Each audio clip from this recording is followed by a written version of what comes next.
Hey, PL Loan, join. Thank you for joining. Thank you. This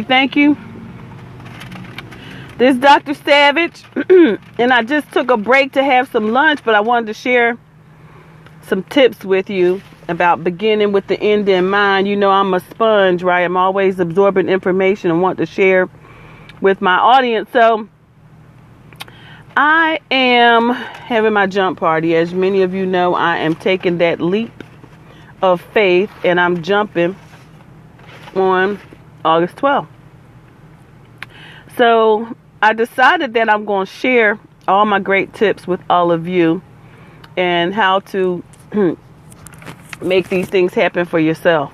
So it's lunchtime in the parking lot at Bojangles with my chica, and I'm trying to make myself look a little better. But begin with, as my title says, it says begin with the end in mind. So you never want to just accept, right? Hey, Mr. CEO Ernie Perry, we're talking about beginning with the end in mind and how important it is that you develop a plan that helps you to begin with the end in mind and that you get the very best results as you pursue your business. Hey, Dentress, thank you for joining. Please share with your followers. What do I mean by begin with the end in mind? That is a Sean Covey principle for highly effective leaders. And a highly effective leader is always going to begin with the end in mind. They're never going to go with the small talk. They're never going to go in shallow. They're going to go in because they go in with the purpose of they're owning their stage from my perspective. Hey, thank you for joining, Zach Passer. Please share with your followers. Begin with the end in mind. So what do I mean by that? In terms of my business, in terms of your business, in terms of any business that you are creating for yourself, you should always begin. What is it that you want to do? Do you want to remain in a job? Do you want to remain in a part-time status with your business? Do you want to remain? Do you want to be a sole proprietor? Do you want to be an independent contractor? Do you want to be an LLC? Do you want to own an S Corp? Do you want to own big corporation? What is it that you want to do? So when you are thinking about your idea, it's very, very imperative that you think about what's the end result that you want to have? What is your expected outcome? Your expected outcome is going to dictate what does the end look like for you? And how do you plan to begin with the end in mind?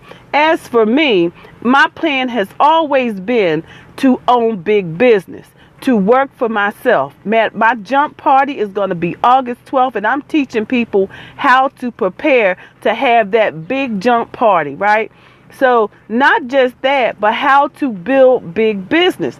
So understanding your niche market is going to be critical to understand how you build that big business. As for me, I'm going to use me for an example because I want you to begin to think about your me. My me is I am an angel investor. I always have been the type that want to give back to my community through a nonprofit entity.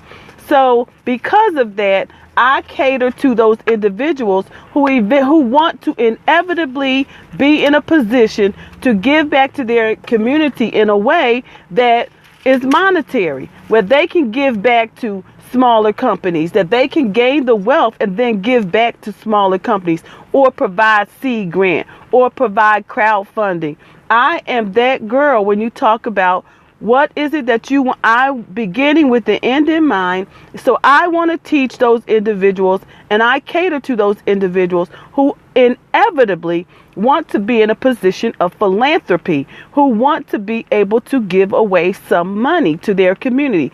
Let me tell you, every major corporation in America has a community component. What does that mean? They have a community interest, a community nonprofit.